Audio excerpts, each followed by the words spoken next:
안녕하세요. 3년간 연애를 했던 남자와 결혼을 앞두고 예비 시어머니 덕분에 홀랑 뒤집어버린 여자입니다. 제 나이 올해 29살이고 결혼할 뻔한 예비 신랑은 저보다 4살이 많은 33살입니다. 연애를 워낙에 길게 하기도 했고 예비 신랑이나 저나 결혼 정년기나 마찬가지였고 예비 시부모님들은 오히려 예비 신랑이 저를 만나느라 혼기를 다 놓치고 있다고 생각을 하셨다니 저도 예비 신랑의 적당한 프로포즈에 응하고 결혼 준비를 시작하고 있었습니다. 연애하는 내내 사실 예비 시부모님, 특히 시어머니가 되실 어머님께서 저를 별로 탐탁치 않게 생각하신다는 느낌을 받았던 적이 몇 번 있어요. 왜냐하면 연애 중에 한 번도 서로의 부모님께 보여준 적이 없었거든요. 3년이란 기간이 절대 짧다고만 볼 수 없는 긴 시간인데 저도 부담스러워서 선뜻 먼저 말을 꺼낸 적이 없었습니다.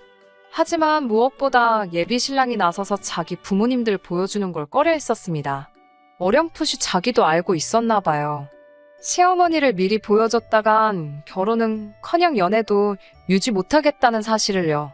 아무튼 예비 신랑의 프로포즈를 받고 예비 시어머니 집에 초대를 받아 처음 가보게 된 날이었어요. 예비 시어머니께서 저를 보고 건넨 첫 마디는 이야기 많이 들었다. 잘 부탁한다는 등의 인사말도 아닌 우리 잘난 아들 마음을 누가 뺏었나 했더니 이 아가씨였구만 이었습니다. 그때는 그냥 웃어넘기고 말았는데 첫 인상이 그렇게 좋으신 분은 아니었어요. 식사하는 와중에도 저에 대한 궁금한 점은 그다지 물어보지 않으시고 위아래로 무슨 물건 훑어보듯이 계속 저를 쳐다보셨어요.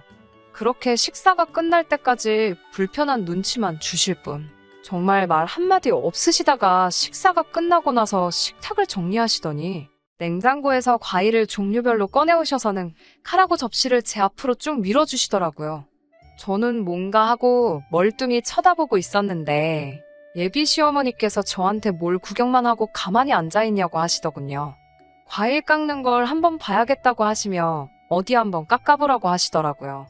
저도 깎으라고 무조건 과일 깎는 그런 사람도 아니었고 사실 이런 것들은 이미 먼저 시집간 친구들에게서 들은 이야기도 있고 해서 암만 시어머니 되실 분이 시킨다고 원하는 대로 할 생각도 없었어요. 단지 설마 했지만 제 시어머니 되실 분이 저한테 이런 걸 시키실 거란 생각을 하지 못했죠. 어머님께 어머님, 저는 과일을 껍질째 먹어요. 예랑이가 자기는 과일을 깎아 먹는다고 해서 저희끼리는 과일 먹을 때 깎아 먹을 사람은 직접 깎아 먹기로 했어요. 라고 말씀드리고 과일 접시를 예비 신랑 쪽으로 쭉 밀어버렸어요. 실제로 예비 신랑과는 연애하던 기간에 말했던 이야기이기도 했고 예비 신랑도 자기 어머니의 의도를 눈치챘는지 적당히 저에게 맞장구를 쳐주며 그렇게 하기로 했다고 넌지시 웃으며 상황을 넘기더라고요. 예비 시어머니께서는 그 길로 예비 신랑 앞으로 넘어간 과일 접시를 다시 뺏어오시더니 인상을 잔뜩 찌푸리시고는 아무 말도 없이 과일을 손수 깎아주시더라고요. 예비 시어머니가 깎아놓은 과일을 한두 개 집어먹을 때 도끼 눈으로 저를 노려보셨지만 저는 아무것도 모르는 척 과일을 먹었어요.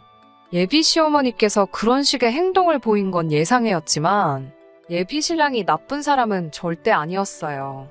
좋은 사람이었기 때문에 프로포즈에 승낙을 한 것이고 연애도 길게 유지할 수 있었지요. 예비 신랑이 우리 집에 처음 인사드리러 온 날 정말 저희 부모님께도 싹싹하게 잘했어요. 제 여동생한테도 정말 넉살맞게 잘했고 집에 갈 때쯤이 되니까 제 동생은 이미 예비 신랑을 형부라고 부르면서 잘 따르더라고요. 저희 부모님도 예비 신랑을 굉장히 마음에 들어 하셨고 부모님까지 좋아해 주시니 저도 당연히 이 사람과 결혼하게 될 것이라고 생각했었지요. 그리고 얼마 전 처음 양가상견례 날이 되었습니다. 저희 부모님께서도 신경을 많이 쓰셨고 이왕 식사 자리 잡는 거 좋은 데서 하는 게 어떻겠냐는 말에 서울 중심가에 있는 유명 호텔 레스토랑에 힘들게 예약을 잡게 되었습니다. 예약이 끝난 후 예비 신랑에게 장소를 말해줬는데 몇 시간 있다가 저에게 전화가 오더라고요. 그러고선 하는 말이 장소를 조금 변경했으면 좋겠다고 하시더라고요. 예비 시어머니께서 원하시던 장소는 고깃집이었어요. 시부모님께서 잘 아는 곳이 있다고 본인이 예약을 잡아놓을 테니 거기서 하자고 하시더군요.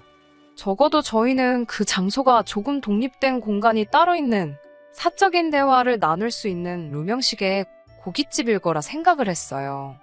그런데 도착한 장소는 그냥 예비시댁에서 가까운 곳에 위치한 가든형 고깃집이었습니다. 아무리 원하는 음식을 드시는 게 더 좋다고 한들 그래도 양가 부모님께서 처음 만나는 상견례 자리이니만큼 어느 정도는 조용한 곳이었으면 했는데 그래도 엄청 유명한 맛집이기는 한지 초저녁 시간대였는데도 가게에는 발 디딜 틈도 없이 손님이 가득했습니다. 아무래도 장소가 의외의 장소이다 보니 예비 시어머니께서는 호텔 같은 데서 알지도 모르는 요리 먹으면서 어색한 것보다 이렇게 확실하게 맛있는 음식 먹는 게 낫지 않겠냐며 말을 하시더라고요. 누가 봐도 본인께서 먹고 싶은 음식집으로 고른 거라는 느낌을 지울 수가 없었어요. 좋아하는 음식 드시는 것도 좋지만 자리에서 챙겨야 할 격식이나 경우 같은 건 전혀 고려하지 않고 고른 곳이었죠. 저희 가족은 부모님과 저 이렇게 3명이 참석했고 예비신랑 가족은 부모님 포함 예비신랑 위로 있는 형까지 데리고 나왔더라고요. 처음에 서로 인사하고 따님 잘 키우셨다. 아니다. 아드님도 잘 키우셨다 하면서 서로 덕담 나누고 시작했어요. 그때까지만 해도 분위기가 좋았는데 예비 시어머니께서 저희 어머니한테 예비사도는 고기를 참 많이 드셨나 보다. 고기를 많이 드셔서 빵점짜리 어머니가 되셨나 보네. 이러더라고요. 그러면서 괜히 고깃집에 데려온 게 아닌가 몰라 하면서 깔깔 웃더라고요. 무슨 소린가 싶었어요. 방금까지 서로 자식들 잘 키우셨다 나누던 분이 갑자기 저희 어머니한테 빵점 어머니라는 말을 하시다니요. 무슨 소린가 했더니 진짜인지는 모르겠는데 무슨 육류가 산성음식이고 산성음식을 많이 먹으면 나를 낳는다나 어쩐다나 한다고 하더래요. 그래서 저희 아버지가 먹을 고기까지 어머니가 다 뺏어 드셔서 딸만 둘 낳았다 이 말을 하고 싶었나 보더라고요. 그러면서 자기는 아들이 둘이나 있으니 100점을 2번 받아서 200점짜리 엄마라고 하더라고요. 우리 어머니 딸만 낳은 걸 비하하려고 하는 그 말에 저희가 반응도 하기 전에 곧바로 다음에 이어하시는 말도 어이가 없었습니다. 저에게 여동생이 있다는 사실을 들었는데 왜 자리에 데리고 나오지 않았느냐 물어보시더라고요. 취직 준비하느라 시험을 앞두고 있어서 못 나왔다는 설명을 드리니 이왕 나온 김에 우리 첫째도 장가를 보내려나 했는데 라고 하시며 아쉬워하셨어요. 예비 신랑의 형, 아주버님 되실 분이 아직 결혼을 안 하셨는데 요즘 겹사돈 신경 쓰냐고 이참에 오늘 제 여동생과 아주버님 되실 분을 이어주고 상견례 2번 할 것을 한 번에 끝내려고 했는데 생각처럼 되는 일이 없다고 껄껄 웃으시더라고요. 그 말에 저는 물론 저희 부모님도 표정이 몹시 안 좋아지셨는데 그걸 눈치채셨는지 농담 삼아 한 말인데 왜 그렇게 심각하게 받아들이시냐고 너스레를 떨며 어물쩍 넘기려고 했어요. 그래도 최소한의 눈치는 있는 것 같더라고요. 그러고 나서는 아들 자랑에 여념이 없었습니다. 우리 잘생긴 아들 하면서 칭찬을 하시는데 제 남편 될 사람 외모를 가지고 제가 잘생겼나 못생겼나 하는 것도 그렇지만 객관적으로 봤을 때 그냥 평범한 정도거든요. 키도 여자인 저랑 비슷한 편이고 괜찮은 회사 다니고 있기는 하지만 그렇다고 아들에게 자부심을 느낄 정도의 엄청난 회사는 아니었어요. 저 또한 조건만 보면 예비 신랑에 비해 처지는 부분도 하나 없고 집안 형편도 예비 시댁에 비해 모자라거나 한 부분은 하나도 없거든요. 그런데도 멈추지 않고 저보고 시집 잘 오는 거라는 식으로 말하는 모습에 뭐 저렇게 호들갑이신가 하는 생각이 들었습니다. 그러고 있다가 얼마 안 있어서 주문한 고기가 나오기 시작했습니다. 정말 웅성거리는 소리도 소리지만 쉴 틈 없이 쏟아내시는 예비 신랑 자랑 때문에 무슨 대화가 오갔는지 잘 기억이 안 날 정도로 정신이 없었어요. 양가 어른들이 첫 만나는 자리에 중요한 이야기 오고 가기에는 어울리는 장소는 아니었지만 웅성거리는 실내와 손님 수가 이해가 될 정도로 지역에서 유명한 맛집인 사실은 분명했어요. 제 입맛에 맞는지 엄청 맛있더라고요. 뭐 이야기할 분위기도 아니고 이왕 이렇게 된 거 밥이나 맛있게 먹자는 생각으로 고기를 추가로 더 시켰어요. 추가된 고기가 나오고 직원분이 고기를 맛깔나게 다 구워주셨습니다. 다 익어서 먹어도 된다고 하는 말에 팔을 뻗어 고기 쪽으로 향하니 시어머니 되실 분이 자기 젓가락으로 제 젓가락을 탁 쳐내더라고요. 먹으려던 걸 제지당한 것보다도 아무리 시어머니 되실 분이라고 해도 본인이 밥 먹던 젓가락으로 제 젓가락을 쳐내는 건 조금 경우가 아닌 행동이잖아요. 그래서 뭐 하시는 거지? 하는 표정으로 예비 시어머니를 쳐다봤습니다. 그러더니 하시는 말이 너도 너희 어머니같이 빵점짜리 엄마가 되고 싶은 거냐고 고기 좀 그만 먹으라고 하더라고요. 산성 음식인 고기는 남자인 우리 아들이 많이 먹어야 하고 여자가 앞으로 아들 낳으려면 알칼리성 음식 위주로 먹어야 한다고 말하며 너는 나 같은 1등 며느리 되고 싶으면 이런 거나 열심히 먹으라고 쌈채소가 들어있는 바구니를 제 앞에다가 툭 던져주더라고요. 너희 엄마 같은 빵점짜리 엄마가 아니라 나 같은 200점짜리 엄마가 되고 싶으면 지금부터 미리미리 준비를 해야 아들을 낳지 않겠냐고 으스대면서요. 그 말이 끝나기가 무섭게 제 앞에 놓여진 쌈채소들이 하늘을 날고 있었어요. 예비 시어머니 말을 듣고만 계시던 저희 아버지께서 참다가 결국은 폭발해 버리신 거예요. 아버지는 예비 시어머니가 제 앞으로 던져준 쌈채소 바구니를 낚아채 그대로 던져버리신 거죠. 순식간에 상추 세례를 받아버린 예비 신랑의 부모님들은 갑작스러운 상황에 화도 내지 못하고 상황 파악도 안 되는지 어안이 벙벙해 있더라고요. 아들 둘 낳은 게 두 분한테는 얼마나 큰 자랑인지는 모르겠지만 대놓고 내 와이프한테 점수 매기며 여태까지의 우리 결혼 생활을 부정하는 사람들에게 저를 시집 보낼 생각이 없으시다고요. 이 일로 하여금 제가 아버지를 원망하게 된다고 해도 상관이 없고 애초에 아버지는 저를 그런 일로 가족들과 등지고 살 사람으로 키우신 적 없다고 하더라고요. 이에 질세라 저도 같이 한마디를 했지요. 어머님도 두 아들을 둔 어머니이기 이전에 집에서는 딸이지 않으시냐고. 예비 신랑을 참으로 좋아하는 건 사실이고 그래서 결혼까지 승낙한 상황이긴 하지만 저도 저희 아버지 뜻에 따라 이 결혼은 처음부터 다시 생각해봐야겠다고 말씀드렸어요. 그리고 자리에서 일어나 뒤도 안 돌아보고 돌아갔죠. 예비 신랑이 가게 밖까지 쫓아나와 저와 저희 아버지한테 사과를 하더라고요.